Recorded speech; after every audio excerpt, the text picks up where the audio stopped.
What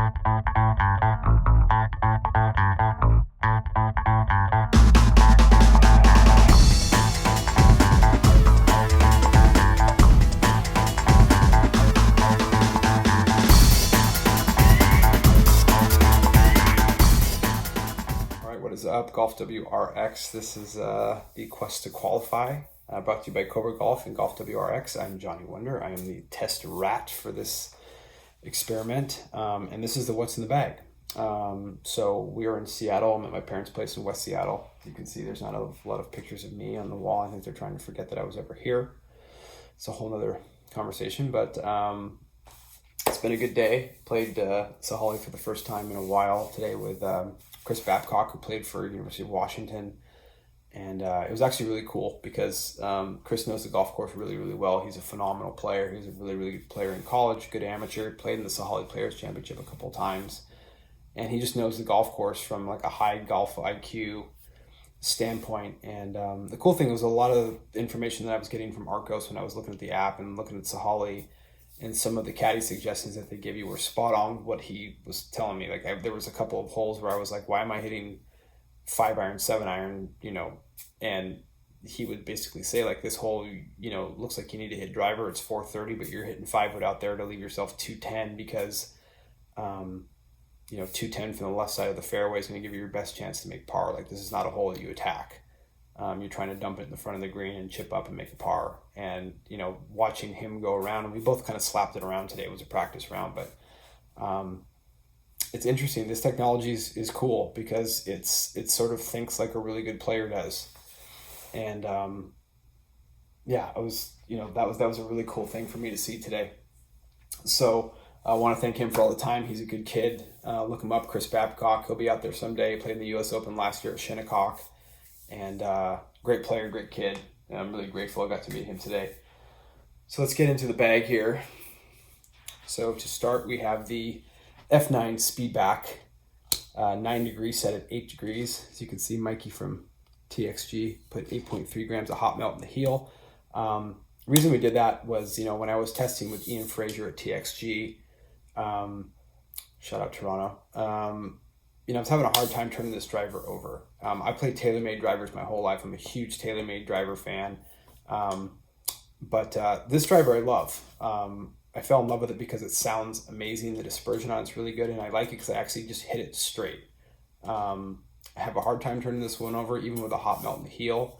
The center of gravity on this driver is dead nuts in the middle, which, most of them are pretty close to the middle, but their opinions of dead nuts in the middle for center of gravity, might skew a little bit, but this one's dead nuts. So, especially with the weight in the front. So you can see I actually have an 18 gram weight in the front and the dummy weight in the back. And as far as shafts are concerned, I've messed around with shafts in this driver. I've gone from a Tensei CK Pro to a Acura Tour Z Red and Black, which is the one I normally play. But that's for hitting missiles, low spin, high missiles. But for Sahalee, I needed something with a little softer tip that I could turn over when I needed to. So I'm in the Graphite Design Tour AD 6X IZ. It's a good shaft, a little bit softer in the tip. Spins a little bit more than the Acura, but for Sahalee, you got to hit the fairways, and there's a couple holes where you do have to turn it over. So I needed something I could do that with. As far as the 3-wood's concerned, I'm in a PXG 0341X. The reason why this is in my normal 3-wood's a Cobra F9. This one's a little bit better off the tee. It carries a little further off of the tee.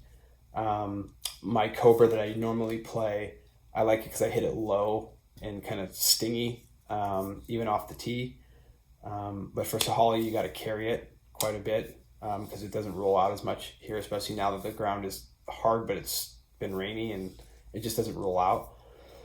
So for this golf course, this has been a good 3-wood. They make really good, I guess you give the PXG thing it's for real. Like, these fairways are phenomenal. I'm really enjoying this thing. I have the weights in the heel once again, just to be able to turn it over a little bit. Usually it's not the case for me, but recently in the last 7 to 8 months, I'm having a hard time hitting my normal draw. So that's why that weight's in the heel. So this has a Tensei white CK Pro Series 70TX. This is at 43 inches and the driver's at 45 inches. Normal tipping, nothing special. So those are the driver and the 3-wood. Then we have this has been a cool one. So I was in a an F9 Pro 5-wood and love it. It's just like the driver. It sounds amazing. The reason why I started messing around with this and made this into a 7-wood is because the Cobra just went too far. For gapping, it was like my 3-wood would carry 255 and then this 5-wood would carry 245. And I couldn't hit it, unless I sculled it, I couldn't hit it any shorter than 230 and the gapping was all screwed up. So I'm kind of started messing around with trying to figure out a way to make a 7-wood. So got this and turned this up to 21 degrees and cut it down to 41 inches. This has been a really, really cool club. It's got a Tensei CK Pro Series 80TX shaft in it. But I like it because I can hit it low, I can hit it high. It's really good out of the rough. So for Holly, this is a really, really good golf club. And it's really, really awesome. Just almost like a utility club. It's just so versatile, and I carry it anywhere from, if I float it out there, I can carry it 215, and if I pound on it, I can carry it 240. So that's why this is a good club for Sahali. So that's we'll call it 7-wood. And then we get into the irons. So as far as the irons in my 5-iron, and then I've had these irons forever. I have an MPH5 Mizuno. I had the Hot Metal Pro 5-iron that I really liked. It was really, really fun to hit. This one's a little bit easier for me to hook for some reason. The Hot Metal Pros, I just kind of hit them high and non-spinny. This one's a little bit easier for me to turn over. So this will carry 200. So that's for gapping. It goes from 7-wood to 5-iron, and this is bent down to 25 degrees, so it's a little bit of a stronger 5-iron. And then that's got a Dynamic Gold Tour Issue S400. I have the same shafts in all my irons, so you guys can see. There you go. It's upside down, but how do you do this? Like that? I don't know. That's what it is. You guys recognize that shaft. You guys have been on Golf WRX before. So that's that. And then from 6 through wedge, I'm in the Cobra Tech. These are awesome. Forge Tech. These got no love, by the way. They got really, really good reviews, but they were never really super popular. And oddly enough, I was just at the Canadian Open and Chad Campbell had a whole bag of these and warmed my heart. I like them because they're really easy to hit. So this is the strategy behind these. I was in the forged, King Cobra forged irons, which is like the Bryson DeChambeau iron before he switched to the blades. Those played just like a blade. So if you don't hit them out of the nuts the way that they're weighted, they tend to get a little floaty. I obviously am not a tour player. I don't hit it out of the nuts every single time. So when I started working with Brandon at Cobra, when we were kind of switching over to something different, I wanted something that I hit it thin 6 out of 10 times. Thin center. So I hit it out right here, like 6 out of 10 times. The other times I hit it out of the nuts, like right there. I needed a club that would carry, my 7-iron would carry 165 when I hit it center thin. And that's what these did. And if I smoke it, then I hit it, I carry my 7-iron 172, 173. But I don't hit it out of the middle all the time. I don't really miss it out of here. I don't miss it off the toe. It's always center thin. If you guys have seen my golf swing, you could probably figure out why it's, cuppy and flippy and jumpy and some days I have a hard time taking a divot, but these irons have been great. So as far as the lofts are concerned, I think I had to bend these back a couple of degrees because they were really strong lofted, so the 7-iron was really flying. I think the 7-iron stock is like 30 degrees, so this is turned bent back a little bit, and it kind of took some of the offset out of it too. So this is at 32 degrees now for my 7-iron. So I'm in that iron. These are the COBRACONNECT grips. So you can see they're Golf Pride Tour velvets, but they got the little adapter there. So the idea behind this is you put your phone in your pocket. I mean, if you're going to connect your clubs to your app, you can see that you just take a snapshot of that, and it takes all the clubs kind of information. And like ShotLink on the PGA Tour, you get all that data, but at the same time, it'll track your clubs. So it'll tell you how far you're hitting each club and all that kind of fun stuff. So as far as wedges are concerned, it's kind of a mixed bag, and I had to switch up a little bit. So these are the wedges that I am typically in, which Jose, who's like my spirit animal, and Cobra made these for me. So these are King Cobra forged raw, and they kind of have the Jose grind. And what that means is Cobra wedges tend to be really sharp, especially in the leading edges. He took a little bit of relief out of here so they didn't dig. So I have 50, 55, and 60 in those wedges. But for this week, it's because the ground's a little softer. So the 55 and the 60 are staying in, but the 50, I'm actually going with this TaylorMade wedge that I really love, especially out of this turf. And I don't know if it's just because it has a little bit more bounce on it or what, but I started messing around with this yesterday, and this is the 50 that'll actually go in the bag for the tournament, just because off of this grass here in Washington, out of the fairway. This is like my 110 to 115 club. This thing just interacts with the turf really, really well.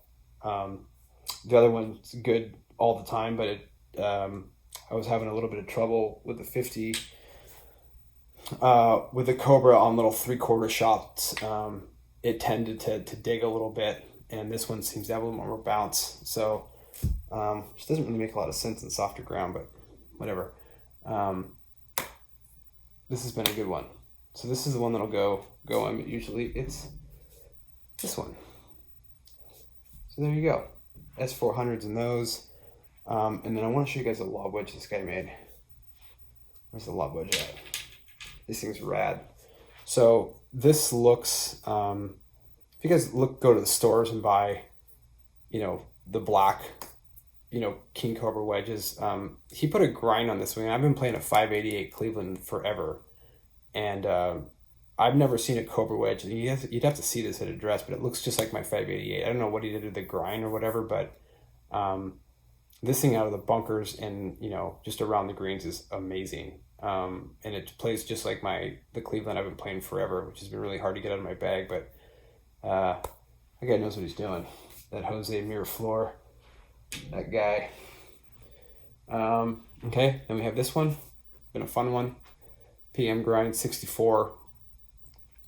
Super heavy. It's got a Fujikura MCI solid 125. Okay, I could be wrong, and Marshall Thompson at Fujikura probably interrupted me and tell me I was wrong, but I think this wedge actually has a really soft tip, a really soft handle, and it's super stiff in here.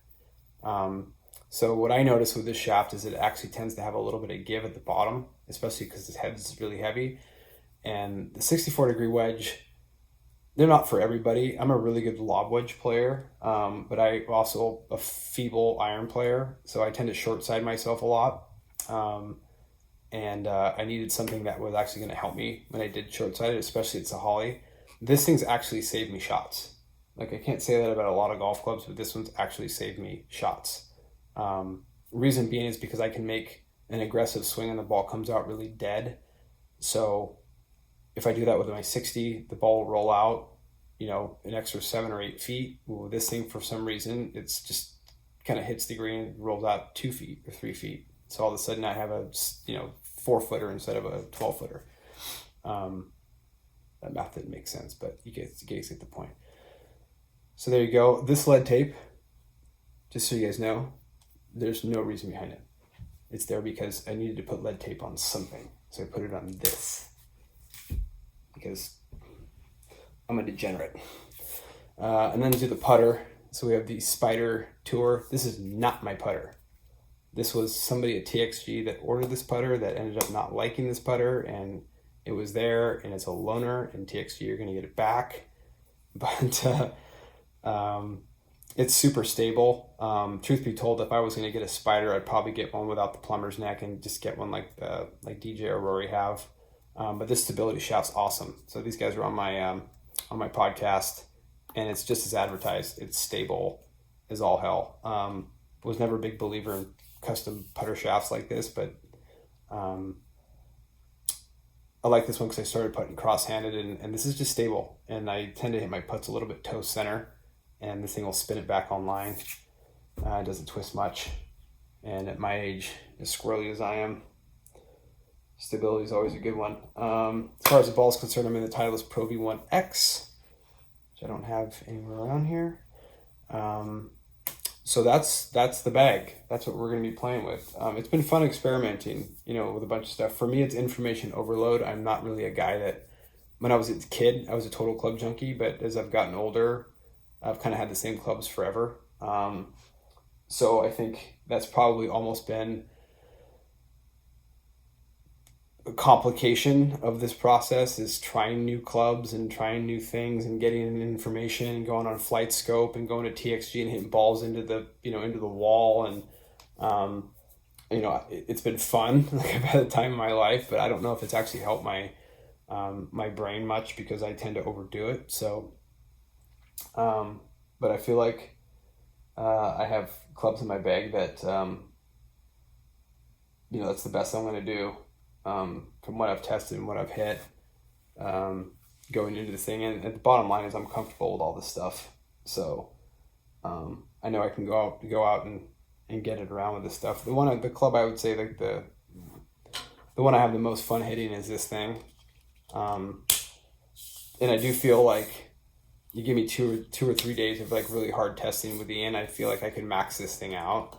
I haven't really gone through the paces and really tried a bunch of shafts, and you know, as far as we went was trying to figure out a way to turn it over so Ian put the hot melt in the heel. But I would love to go outside and test this thing on like TrackMan and just try a bunch of stuff, because I feel like there's probably another 10 or 15 yards in that driver. Maybe it's just me, I don't know. But anyway, that is that's the Sahali Players Championship. What's in the bag? A couple more days of practice, so I'm going to be doing a playing vlog over the next couple days that I'll be putting out Sunday night, and then after that you're going to find out what I shot on Tuesday, and that's it. This is Johnny Wonder. It's the Quest to Qualify. What's in the bag? Brought to you by Cobra Golf and Golf WRX. Hope you guys are having a good day. Talk to you later.